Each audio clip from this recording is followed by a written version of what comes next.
Chapter 12.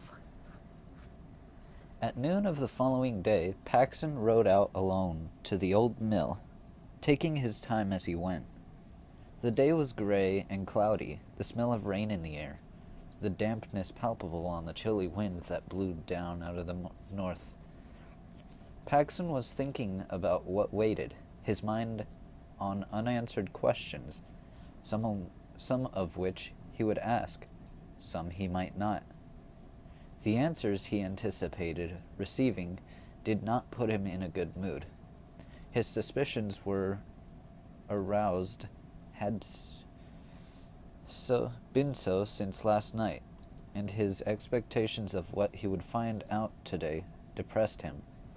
But he was protector for the Druids, and so he would do what he knew he must to put an end to the creature.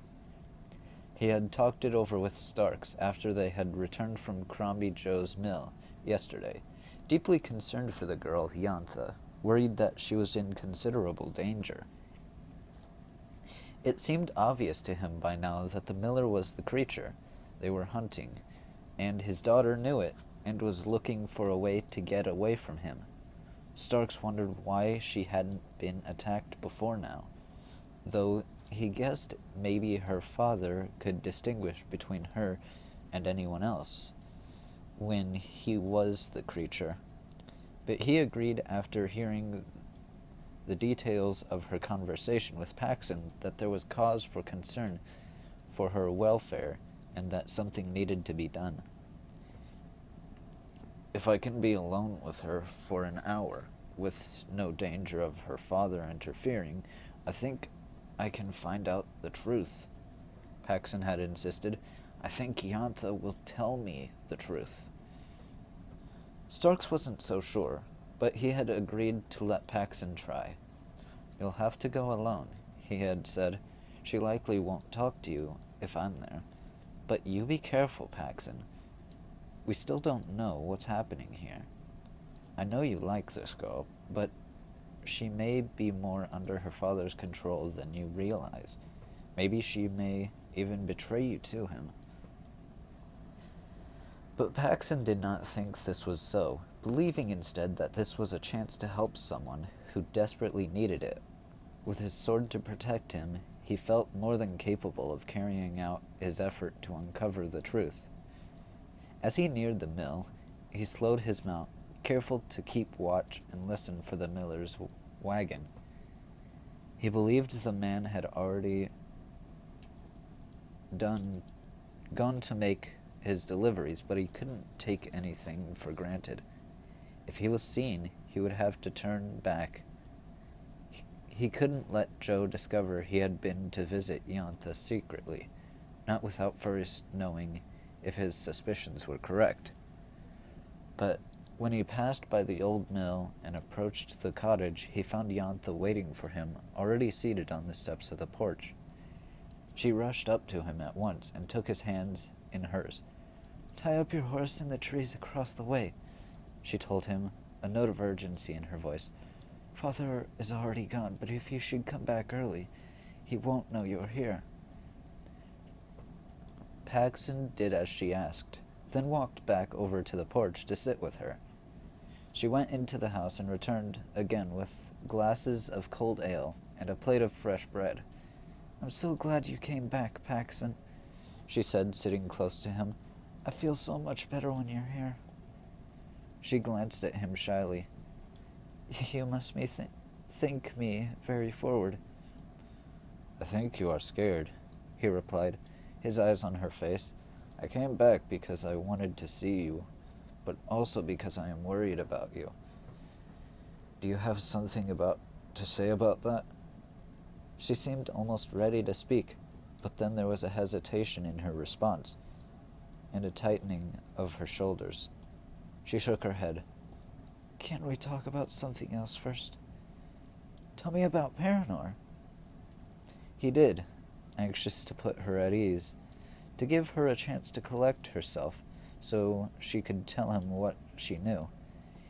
It would not be easy, talking about her father, revealing him as the creature that was killing the villagers. In spite of what he was, he expected she loved him, and had been protecting him for some time now. She would know something was wrong, living with him as she was, and she would be torn between her love for him and her need to tell someone what he was. They spoke together, quietly for the better part of an hour, Paxson giving descriptions of the Druid's keep, providing entertaining stories about various Druids, even giving her a brief explanation detailing his own training for the order. She was fascinated by everything. Her eyes wide, her enthusiasm unbounded, and her questions unending. How did this happen? What did you do then? Were you ever frightened by what might become of you? On and on. But he could feel her loosening up, and it would not be long now before she was ready to talk to him about her father. Still, he was aware of time slipping away. Neither of them could be certain how much of it they had left. Patience was one thing, but unreasonable delay was another. Paxson needed to persuade her to talk to him before doing so became too dangerous. So, finally he took her hands in his and gently squeezed them. We have to talk about your father now. I need you to tell me the truth about him. You said you were frightened. What is it that frightens you? She dipped her head again, a protective gesture, and for a long time she didn't speak. She let him hold her hands, and once or twice she squeezed them back, but her face remained hidden in the veil of her long brown hair. This is very hard, she said finally. He nodded, waiting on her. She leaned forward suddenly and kissed him again. In spite of the circumstances, he found himself kissing her back. I like you so much, she said, breaking the kiss. You are kind and patient with me. I'm going to hate it when you are gone. I will miss you. Just tell me, he encouraged her. She shook her head. There were tears in her eyes. I don't know how. Does your father have something to do with all the killings that have happened in Yusta? He tried thinking a nudge might help. She clenched her fist. We shouldn't talk about this, Paxson. You should forget I said anything. In fact, you should leave now. My father will be back soon, and I don't want him to find you here. I'm sorry. Paxson hesitated, only a moment, and then he took hold of her by her upper arms and held her firmly in front of him. You brought me out here to tell me something. I came because I believed you. This isn't going to go away. Neither am I. The killings have to stop, and if your father has something to do with them, Starks and I are going to find out. Her eyes were suddenly wild. You don't know what you are talking about. You don't know what you are saying. He nodded, holding her gaze. Then tell me. Tell me why your father isn't involved. Tell me where I am wrong. But I am not leaving until you tell me something. She sagged in his grip, her head drooping. I didn't want this to happen, she wailed. I only wanted you to like me, to be a friend, to talk to me. I just said whatever came to my head so you would come back. Can't you leave it at that? Can't you?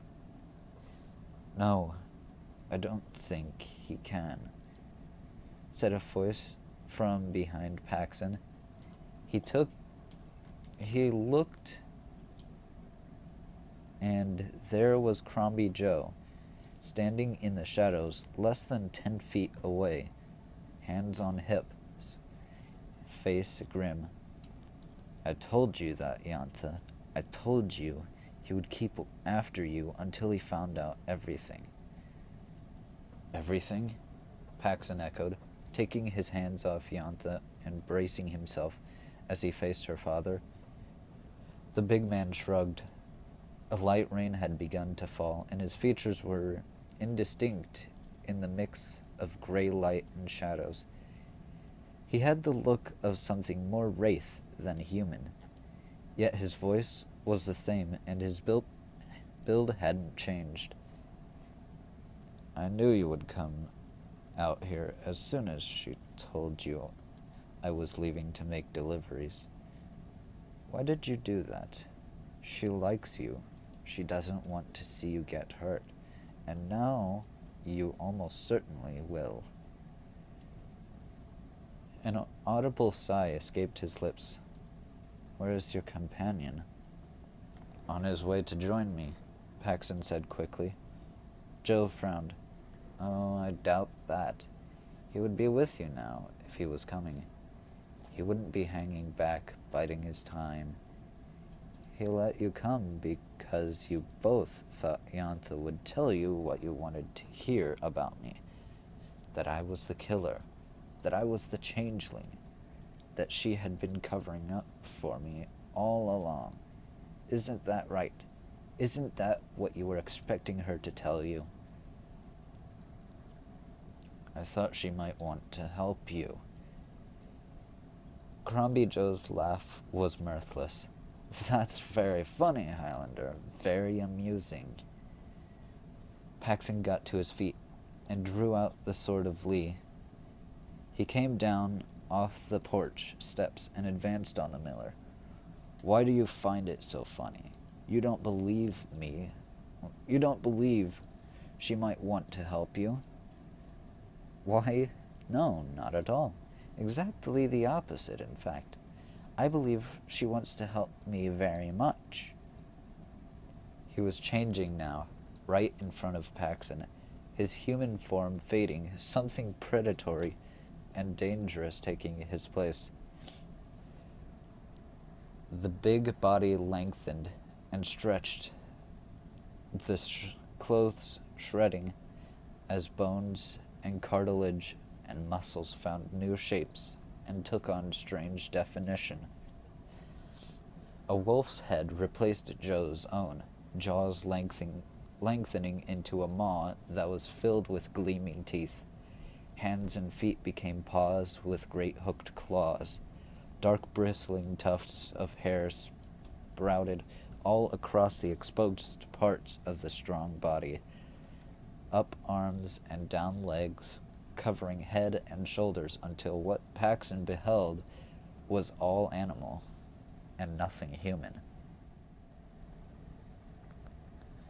Then, some inexplicable instinct, the Highlander never knew exactly where it came from or what triggered it, warned him to turn. It was so strong he flinched from its impact as he spun around, his sword held protectively in front of him. Yantha was gone. In her place was another of the creatures. Shades, Paxson whispered, not quite believing what he was seeing, not ready to accept what it meant. There were two of them. Both father and daughter were changelings. This realization took place in a split second, and then Yantha was on him. There was no hesitation, no suggestion of any regret. She was no longer human. She was a predatory creature, consumed by a bloodlust that swept away any other consideration. She meant to kill him on the spot, and she would have done so if his sword had not saved him. But the magic responded instantly to the threat, throwing up a burst of power that blocked the claws and teeth that slashed and bit at Paxson, and would have crippled him.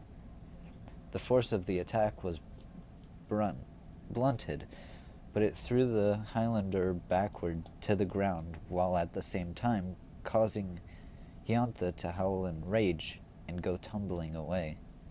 Paxson was aware of only bits and pieces of what followed next. As he struggled to rise, he caught a glimpse of Crombie Joe coming for him from the other direction, a bigger, stronger threat, bearing down with growls and snarls, jaws split wide. Then a second explosion erupted, intercepting him, this one all white fire and blinding light that seemed to come out of nowhere. For an instant, the gray, light, and heavy shadows vanished. The rain evaporated and the world disappeared. And there was Starks, emerging from the brightness even as it faded back into the day's gloom and damp, striding toward him, arms extended, smoke tendrils curling from his fingertips. The miller rose, shifted his attack to the Druid, and barreled toward his intended target with terrible intent and unstoppable fury. Paxson tried to find his way back to his feet, but his entire body felt as if a great weight had rendered it useless. His limbs had become soft clay, and his thoughts were scrambled and scattered. He was surprised to find blood all over the front of his tunic and down one arm, and he was suddenly aware of pain washing through him. In spite of his sword's magic and all his training from Oost, Yantha's attack had broken through his defenses. Shaken by the realization and momentarily rendered too weak to arise, he watched helplessly as Crombie Joe launched himself at Starks, a huge and implacable threat. But Starks was equal to it, sidestepping the creature with practiced ease and sending a second explosion of fire into the side of its head. The miller screamed as the blow threw him off balance and sent him sprawling in the damp earth. His massive form crumbled, shaking all over, bristling hair singed and smoking. Starks followed him down, another blast of Druid fire hitting the other's wolfish head, and then another. All at once, Crombie Joe was on fire, the flames consuming his now writhing body, fur and flesh alike, blackened and smoking. The miller screamed and tried to rise, but his great strength was no match for the damage that had been done to him, and finally he fell back and lay still. Starks wheeled on Paxson, gesturing, "Go after her!" Paxson scrambled up, catching a glimpse of Yantha fleeing into the trees, her lupine form bounding through the shadows. He broke into a run, recovered enough to give pursuit, his sword gripped tightly in his hand. A part of him was reluctant to hunt her like this, but he knew he had to. Even racing after her through the woods, through the layered shadows and clouded gloom, he recalled the young girl, eager for his company. A lie, he told himself, but maybe not entirely. He had planned it all with Starks ahead of time. The miller was the creature. They were convinced of it. The daughter was his accomplice, willing or no. She had told Paxson to come to her when her father was away, but Starks didn't think events would necessarily turn out as she had promised. So, while Paxson would be allowed to go alone, Starks would follow and be there just in case the Highlander was being lured into a trap. Which, in fact, was what had happened. What they hadn't counted on, what they hadn't considered, was that Yantha was another of the creatures, and that father and daughter had been killing the townspeople of Yusta together. Paxson could still hardly believe it. The shock of finding her changed and trying to rip him apart remained a sharp-edged memory in his head, tearing at him. So now she must be stopped. She must be killed. I do not want to do this.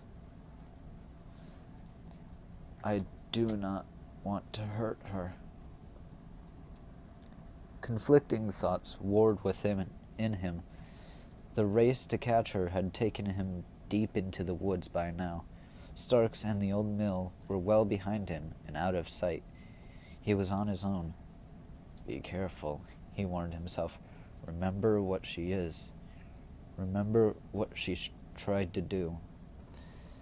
He could no longer see her up ahead, although he could hear her crashing through the brush and see the damage her passing had done.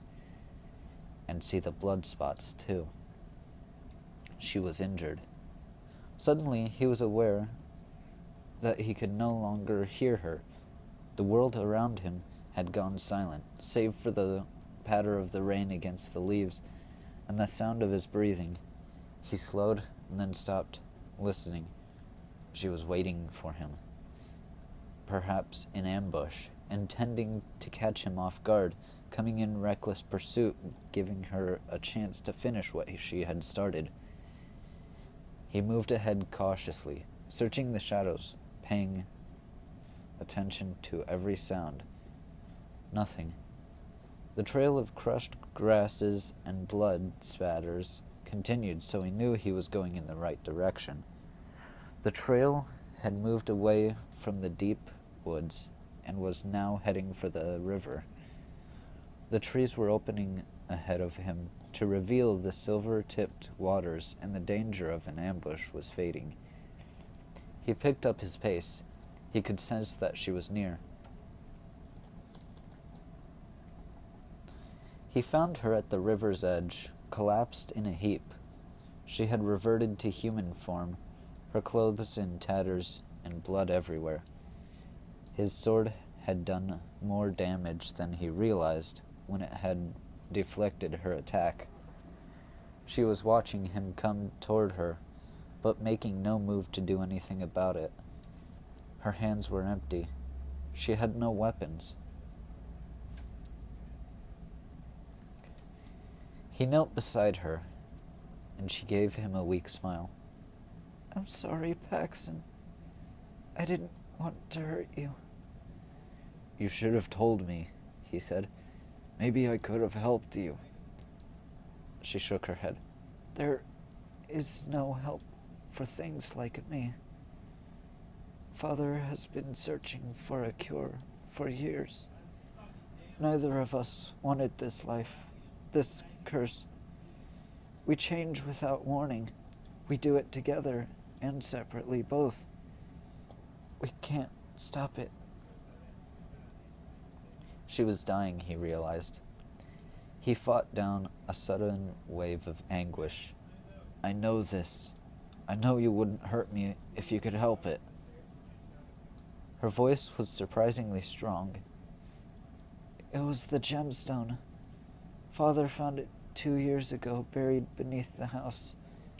Beautiful and mysterious, glowing like nothing had imagined possible. He believed it to be a treasure of great worth. He thought we could sell it and become rich. He brought it inside the house and showed it to me. While he stood there, holding it in his hands, he was compelled to kiss it. It poisoned him. He didn't know it at the time, but he found out soon enough. The urge to kill consumed him after that. He tried to fight it, but it was too strong. He needed the relief the killing gave him. In those early days, he made his kills far away from Yusa, traveling to other villages. But after a while, he couldn't manage to wait until he was far away, and began killing our neighbors." She coughed, and there was blood on her lips. "For a long time, I knew nothing of what had happened to him. The killings were still taking place far away, and he never spoke of them. And the change never came to me, even though I had kissed the gemstone too. My father thought I might not have the curse, but 8 months ago it showed itself. I changed for the first time. It happened while Father was away, and the urge to kill overcame me, and I acted on it. I didn't know what to do. I was terrified. When I finally admitted it to my father, he told me the truth. He and I were the same." She was crying softly. "He tried to protect me, but he couldn't even protect himself. We were the same, and we killed together, father and daughter. We shared in the bloodlettings. Neither of us could stop. Neither of us could help the other." She closed her eyes. "It hurts," she whispered, and he knew she was speaking of the pain her memories caused her. He took her hands in his and held them. It was raining again, the droplets running down her anguished face. Just rest a moment. Father is dead, isn't he? I think he is. This will end it then. Once I'm gone. Her eyes opened. Find the gemstone, Pax, and don't touch it. Just take it and destroy it. Promise me. He nodded. I will. Her blood was soaking into the ground all around her, and her skin was growing whiter. I could have loved you. I did love you. You were so nice. I just wanted you to be my friend. I didn't want to hurt you, even when I knew I would. I tried not to, Paxton. Her eyes were fixed in an unseeing stare, and she quit breathing. I know you did, he whispered and released her hands. He carried her body back to the mill and found Starks just getting ready to come after him. Together they buried her father and daughter in the deep woods, and then they began searching the cottage for the gemstone Yantha had warned him about. It took them a long time to find it. Joe had hidden it well, perhaps because he was afraid of its power and wanted to protect against anyone else stumbling on it. They had to conduct their search cautiously because they didn't want to touch it accidentally in the process of finding it. They located it finally at the back of a cabinet in the miller's bedroom, beneath a false drawer bottom. It was a wicked-looking thing, an irregularly shaped black orb with dozens of facets, their mirrored surfaces flecked with gold shards that glimmered and sparkled like bits of dancing fire. A passive magic, Starks said, studying it carefully without touching it, using Druid magic to probe and reveal. That's why it didn't register on the scry. It only comes awake when the stone is touched. Otherwise, it lies dormant. Where did it come from? Paxton said. Who would have made such a thing? Or is it just an aberrant magic?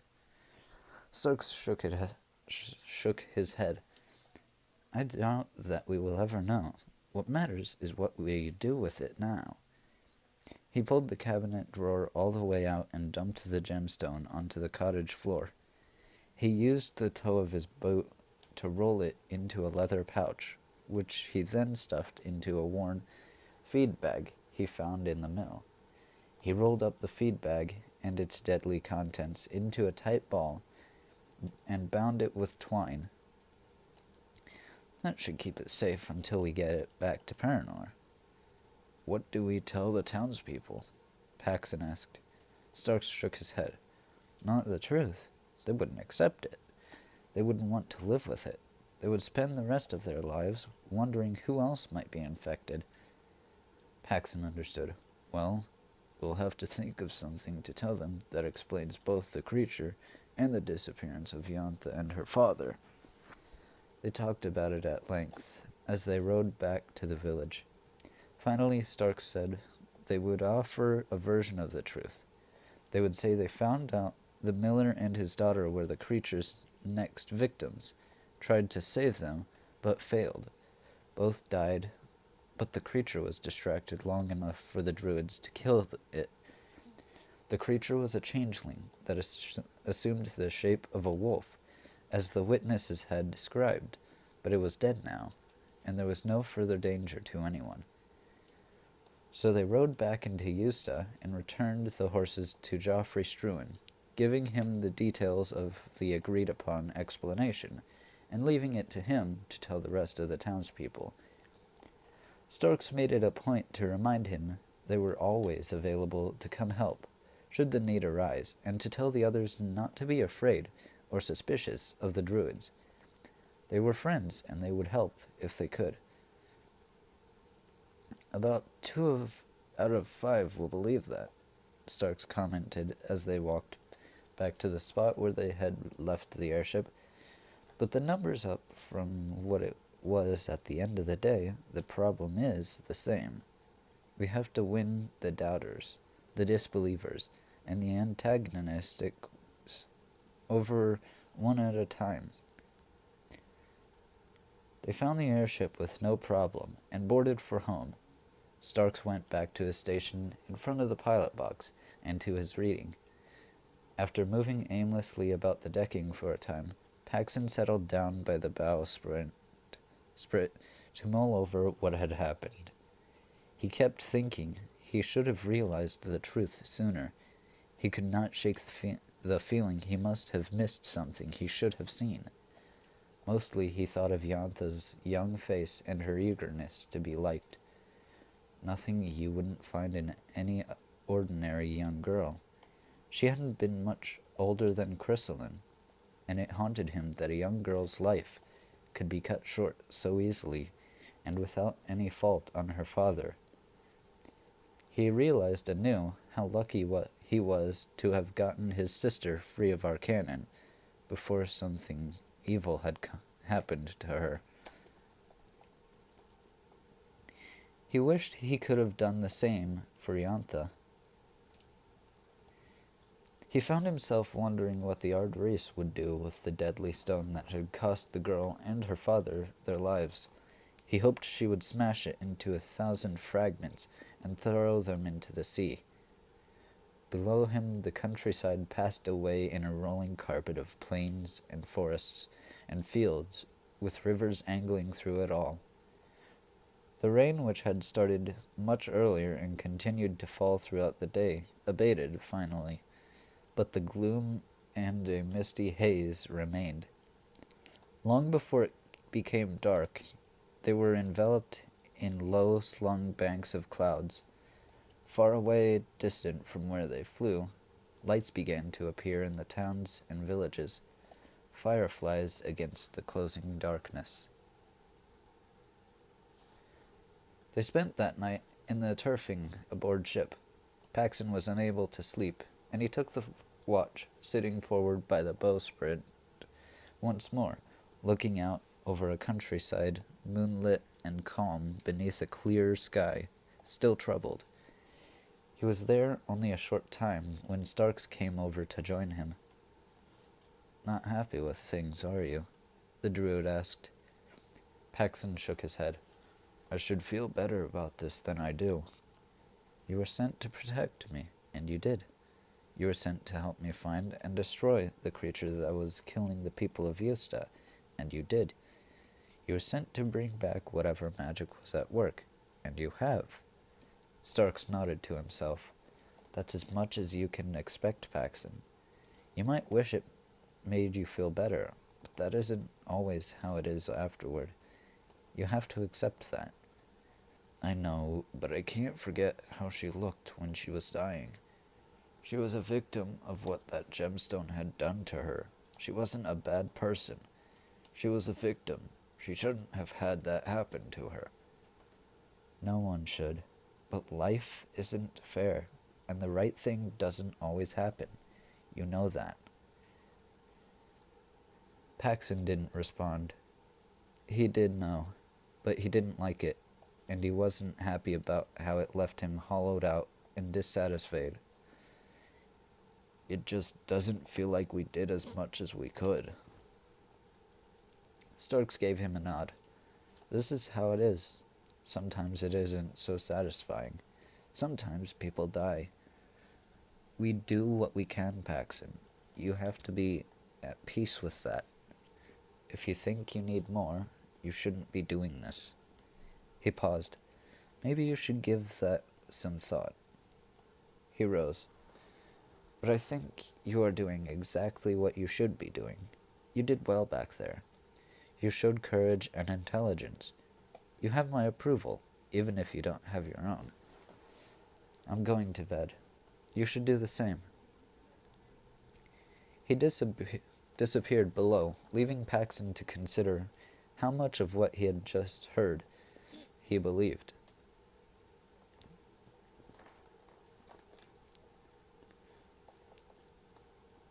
They reached Paranor by mid-afternoon of the following day. Starks told Paxson to go clean up while he gave his report and the sack containing the dangerous gemstone to the Arteries. She would want to see him later, but he might as well look and smell a little better before that happened. So Paxson washed and dressed in fresh clothes. They then walked down to the dining hall to find something to eat. He was midway through an especially wonderful potato leek soup, when Starks reappeared. She would like to see you right away, he said. He did not look happy. Paxson didn't miss it. What's wrong? It would be better if she explained. Go to her working chambers. She's waiting for you there. Paxson left the table and his half-eaten meal and went down the hallways and up the stairs of the keep until he reached the door that opened to her chambers. He paused, a premonition already telling him that this was bad. When he knocked, she called out at once, "Come in, Paxson." He did, and found her at her desk, immersed once more in paperwork. The trussed-up feed bag containing the gemstone sat to one side. His eyes went to it immediately, and she gave him a tired smile. "You want to know what I will do with it?" "Yes," he admitted. "It will be sealed away in a special compartment in the catacombs beneath the keep. We have others of this sort down there as well." She paused. "We would destroy it if we could, but such magic released from the confines of the stone would spread to other places and take other forms. We could end up with more than one dark magic, and it might even prove more dangerous than it is now." "So you can't destroy it?" She shook her head, "No. Only contain it, but that's usually enough. Sit down." He sat, waiting for her to say something more. As you know, we sent someone to keep watch over your sister and mother, just in case our canon returned. Sebek made the arrangements himself. He sent one of our own, a young druid with only a year's experience in using magic, but life skills that made him a good choice. He was to shadow your sister and mother, and he was to make sure nothing happened to them. She paused. Yesterday, he was found dead on the streets of the city. It was made to appear as if he was the victim of a theft, but those who found him and reported back to us say it was something more. Whatever else it wasn't a robbery. There were signs of magic in play. He was deliberately killed." "My sister?" he asked quickly. She gave him a steady look.